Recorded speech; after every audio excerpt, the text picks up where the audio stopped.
it's genre, but there's like so much surprising depth, and it's layered with so much real history. Yeah, these troubled teen schools are punishingly equalizing. You almost want a character to just sort of like turn around to the camera and be like, this is a little real. This is kind of real, what we're showing right now. You're right!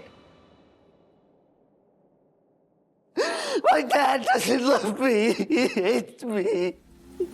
This is Queer Cinema Catch Up, the podcast where we talk about movies, TV, and miscellaneous topics through a queer lens. I'm Allison. I'm Joe. And today we have a super special episode where we are interviewing a writer on the #1 show on Netflix, at least as of a few weeks ago, called Wayward, which both Joe and I loved, and we're so excited to have you here, Alex, to talk to you more about it. Hey, Thank Alex. you.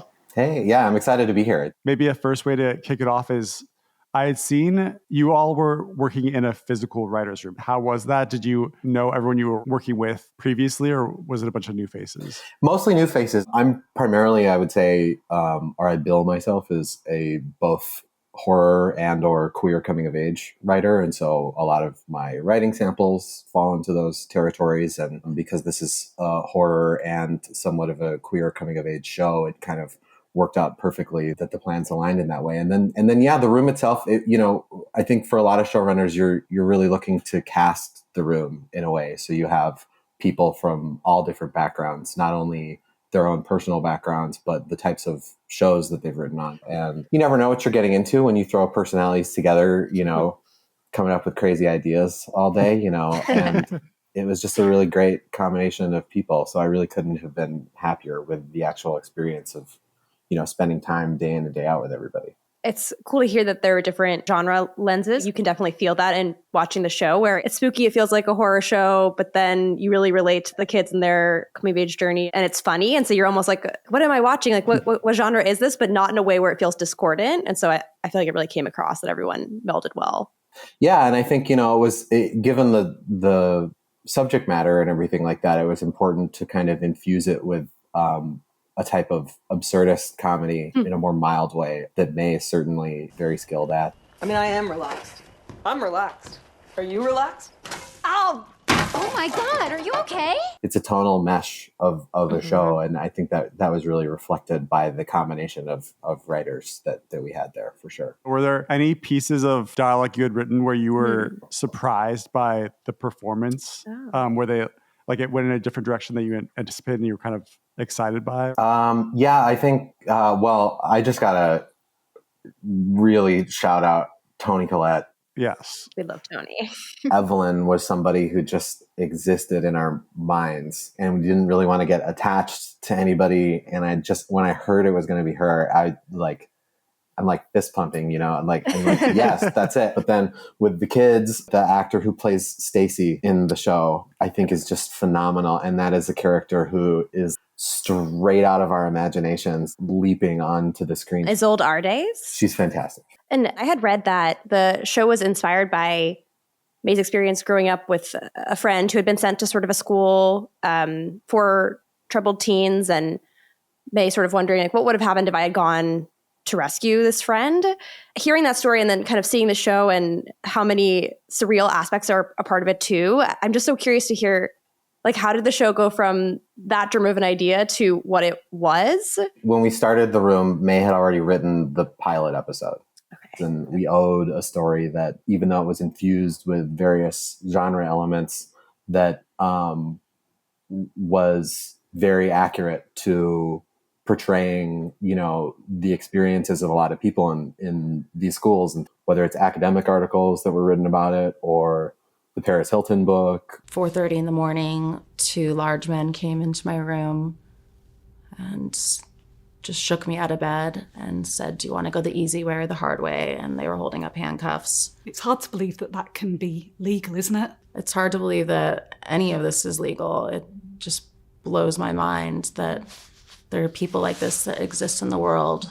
Yeah, it's really interesting to hear that May had a friend that had a personal experience with this. And then you're also bringing up Paris Hilton, who also has been outspoken about the fact that she was sent to one of these, do you call them a school? Yeah, what is the right? The industry is known, I think, I don't know if it's officially, but as the sort of troubled teen industry. Okay. Some of them are entirely wilderness programs, and some of them are the more interior institutions that's largely portrayed in the show, although we do have a wilderness episode. Episode 6 portrays a wilderness aspect of some of these schools. And so, yeah, the troubled teen industry, I know that Paris Hilton has been a prominent face of people seeking reforms from places like this. And so it was kind of an environment that we wanted to fictionalize, but also use as a vehicle to explore a lot of other themes and experiences. We would always joke that, I can't stress enough, that you almost want a character to just sort of like turn around to the camera and be like, and this is a little real.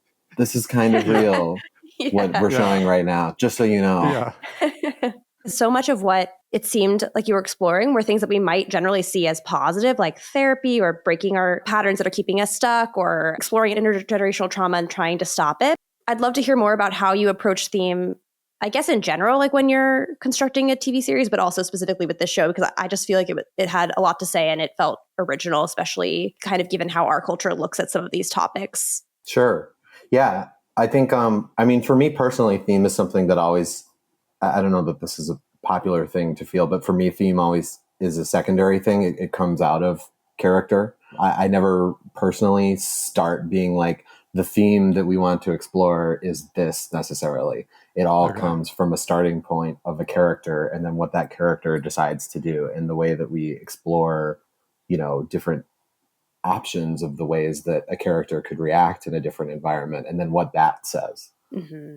I'm sure May would have a different answer. I'm just speaking for me personally. But, in regards to therapeutic things, I had a wonderful therapist who I loved for many years, psychologist, and so I'm a big fan of therapy. And so, I would never want the message of the show to be that exploring things about yourself, exploring intergenerational trauma are bad. It's the unaccredited, means by which a lot of these institutions choose to explore these things, which are counterproductive and actually are not rooted in any kind of certainly scientific or psychological consensus or anything like that.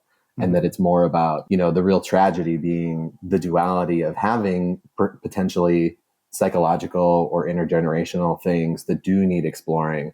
And yet you've been forced into this environment that has been sold to your parents as a way to potentially solve those things.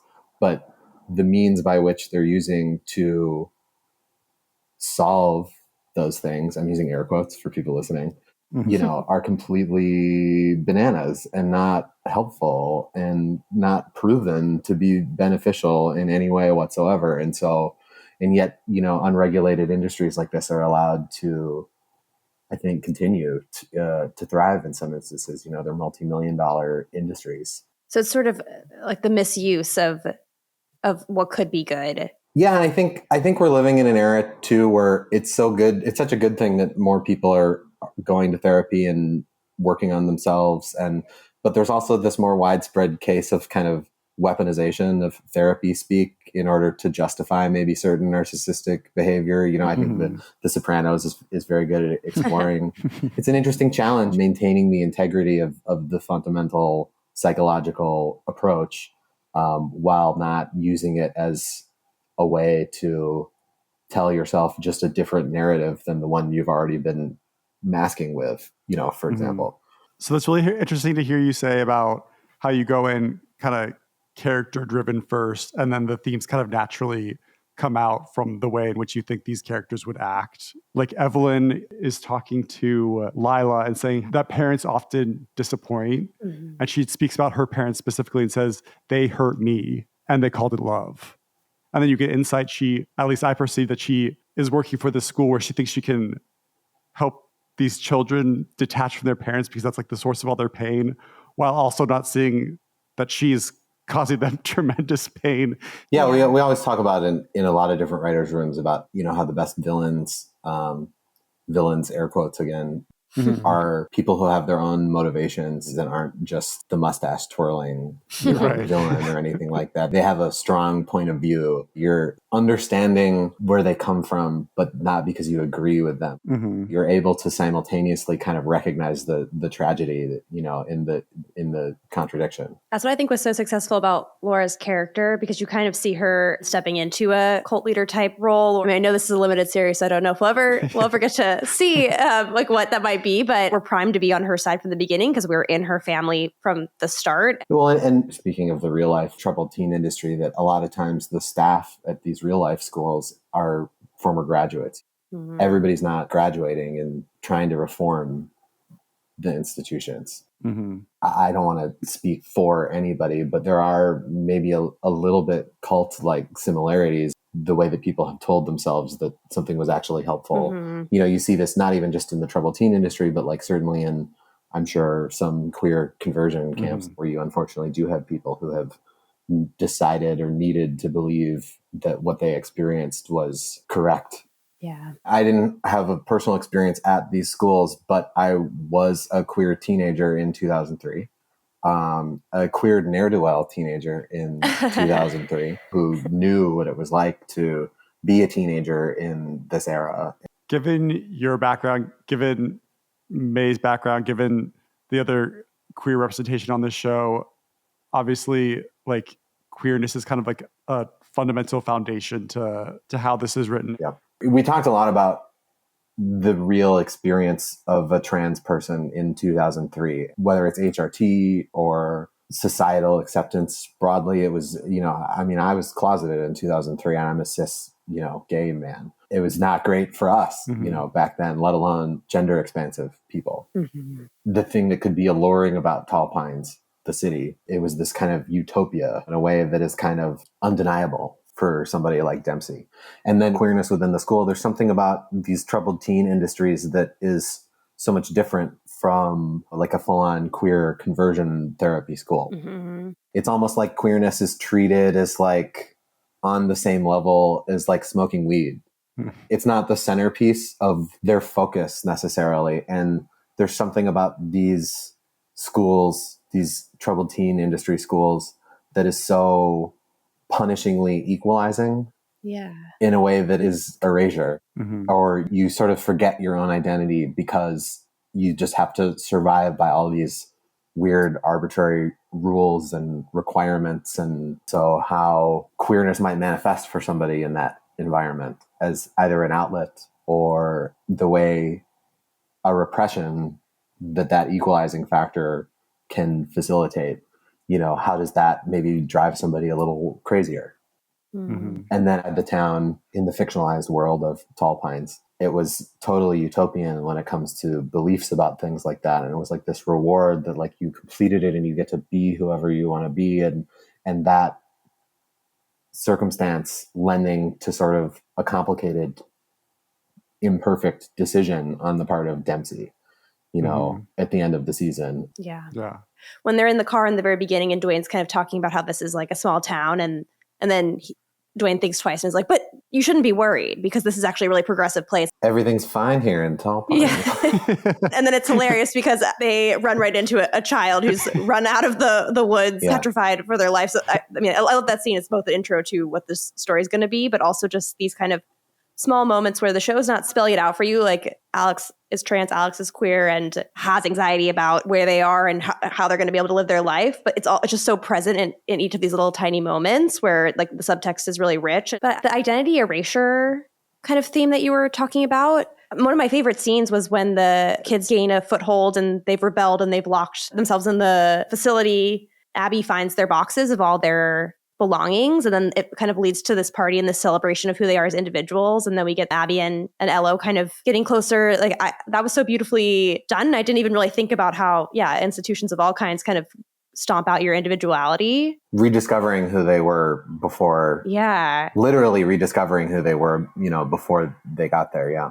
That's really beautiful. What an incredible job. The plot device of like Evelyn shuts off the power, but then it unlocks all the doors to allow them to go into the room and access it. That was just like really well. That just, worked out really well too. Spent a lot of time talking about that entire sequence and making it work, and how it was gonna, drawing diagrams on the whiteboards in the room about what it might. Okay, so this is a hallway, and then they maybe go down here, and making that believable and logistically, working it out. It was a lot of effort. Yeah, I thought it was really well accomplished. And since we're complimenting scenes, I think another favorite moment of the show for me is when Dempsey and Laura go to the farmer's market. I'm so happy to hear this. And you're seeing Laura interact with people she had gone with school before. And then the chilling discovery that Dempsey makes when he goes over to those kids doing graffiti and he's just kind of checking in on them. And he's like, "Oh, are you Dwayne's kid?" And he's like, "Oh, no, I'm not his kid." And then that just great moment where Dempsey walks up on the little hill and starts looking around the farmer's market, all the people, and you're like, "What is he clocking? What is he clocking?" And then it shows the ice cream truck. You're like, wait, kids usually are at the ice cream truck. Where are all the kids? And so that was a great moment of revelation. I loved that scene so much. I'm really glad to hear that. We talked about that. There were a lot of different iterations of that farmer's market sequence, and we talked about the farmer's market a lot and the different kind of vendors that might be there and stuff. I think one of them in the background is actually May's dad with puppets. No little way. Easter egg in there. Yeah, no, I'm really happy to hear you say that. That we talked about that farmer's market sequence a lot, and exactly how that reveal might play out. There were a lot of different iterations and things like that, and so I'm really glad to hear that you liked it. Yeah, and it's just so well done too, because two things are happening where it's Laura is becoming more entranced or enraptured in this place that she came from, and she's realizing why she has to stay. And then at the same time, Dempsey's going through this thing is why we have to leave. So they're really diverging there, and you're seeing it through action. So it was just I thought really well accomplished. Thank you. Yeah, no, it's really great to hear. Everybody's going to be thrilled to hear that you said that. Since we're talking about some of the challenges of what was the most challenging thing to write for the show, would you say? That's a good question. I mean, one ongoing challenge is in the grounded version of the show, it's they're just trapped in an institution and they never get out. Mm-hmm. And it's just this cyclical day in, day out. That's the reality, And so it's well, how do we engineer something that, is true to that reality, but then also advances, the story in hopefully a really character-based way like that. Mm-hmm. And so just those challenges and always wanting to adhere to keep the grounded aspects of it in focus as we try to, move things forward in a television way. It's bringing to mind a question I have about maybe something that's one of the more surreal or genre elements, just the idea of the leap. I'm curious, if you could explain, as much as you can, where that came from, because that just felt really, it was deeply unsettling, but I also felt really it was nothing I've ever seen before. We spent a lot of time talking about the leap and what it is and what's going on with the, organization that Evelyn is the spearhead of. And those were not detailed by the end of the season. You're kind of setting my brain off a little bit, because I watched it originally and then I watched it again, and I noticed the second time around that the principal of Layla and Abby's school said that they had gone to this same school, and it made me wonder how far reaching is this organization. And then I thought, now this might be, I could be wrong about this, but I thought I saw a photo of him in someone's house later on, or a painting. I think you're really onto something there. Be careful, Alex. Allison's going to ask questions to secretly have you reveal things. No, bring it on. It's above my pay grade. But I certainly, there's certainly more story to be told. Alex, thank you so much for sharing your experience about Wayward. Truly. Yeah, thank really you so much for having me. it. This has been awesome. This has been really cool. So I really appreciate it. Well, that was our interview with Alex Eldridge, a writer on the new Netflix series Wayward.